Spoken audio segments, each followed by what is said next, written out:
بسم اللہ الرحمن الرحیم۔ اللہ تبارک و تعالیٰ کے نام سے شروع جو بڑا مہربان اور نہایت رحم کرنے والا ہے۔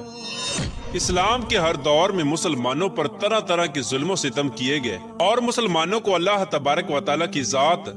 اور ایمان سے دور کرنے کی ناکام کوششیں کی گئی، لیکن جو سچا مسلمان ہوتا ہے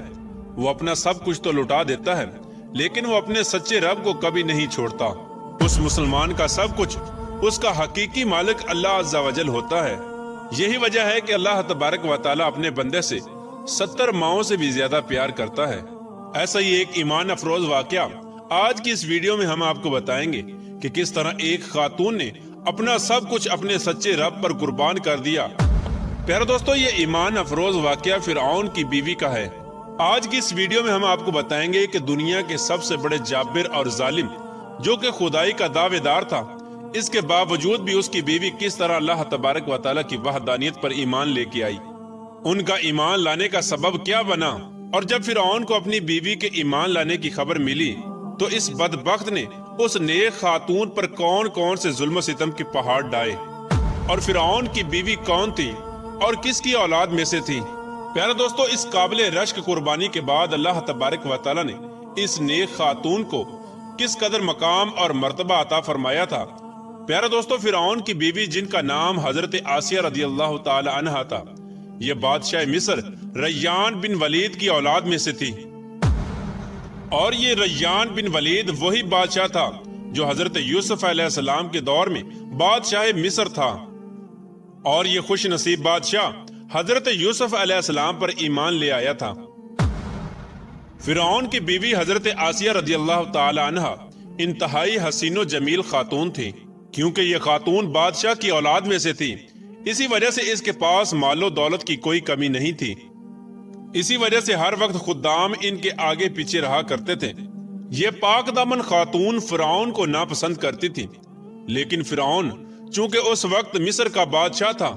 اسی وجہ سے فرعون نے اس خوبصورت عورت کی خوبصورتی کو دیکھ کر زبردستی اس سے نکاح کر لیا تھا، جبکہ حضرت آسیہ رضی اللہ تعالی عنہا اور ان کے والدین اس نکاح سے خوش نہیں تھے، لیکن انہوں نے حالات کی مجبوری کی وجہ سے حضرت آسیہ رضی اللہ تعالی عنہ کا نکاح فرعون سے کر دیا تھا۔ پیارے دوستو، فرعون کو حکومت و سلطنت اور مال و دولت کی کثرت اور طاقت کے نشے نے حد سے زیادہ مغرور اور بے لگام بنا دیا تھا۔ اس طرح اس بدبخت کافر نے ہزاروں بنی اسرائیل کے لوگوں کو اپنا غلام بنا کے رکھا ہوا تھا اور ان پر طرح طرح کے ظلم کرتا تھا۔ چونکہ اس بدبخت نے خدائی کا دعویٰ کر رکھا تھا، اسی لیے وہ تمام انسانوں کو اپنا غلام تصور کرتا تھا اور ان معصوم لوگوں کے ساتھ جانوروں جیسا سلوک کرتا تھا۔ چنانچہ وقت یوں ہی تیز رفتاری کے ساتھ چلتا رہا، سال مہینوں میں اور مہینے ہفتوں میں اور ہفتے دنوں میں تبدیل ہو کر گزرتے چلے گئے، اور پھر وہ وقت بھی آ گیا کہ اللہ تبارک و تعالیٰ کے پیارے نبی حضرت موسیٰ علیہ السلام اور حضرت ہارون علیہ السلام اس دنیا کے اندر تشریف لائے، اور مصر کی سرزمین لا الہ الا اللہ کی صداؤں سے گونج اٹھی۔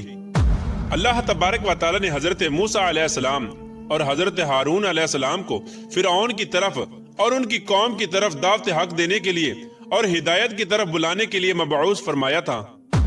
اللہ تبارک و تعالیٰ کے ان پیغمبروں نے بنی اسرائیل کے لوگوں کو اللہ تبارک و تعالیٰ کی وحدانیت کی طرف بلایا اور لوگوں کو باطل معبودوں کی پوجا کرنے سے منع کیا۔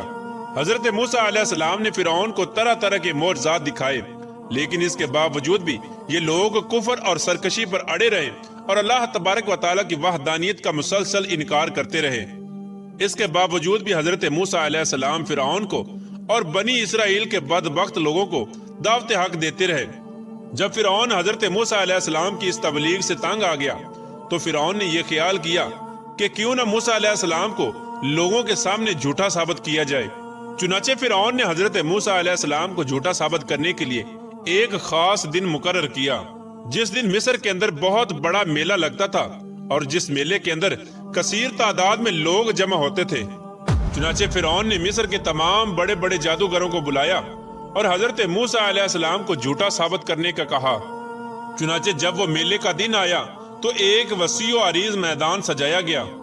اور ادھر فرعون اپنی فرعونیت کے نشے میں مخمور ہو کر اپنے عالی شان تخت پر جا بیٹھا، اور سلطنت کے کونے کونے سے بلائے گئے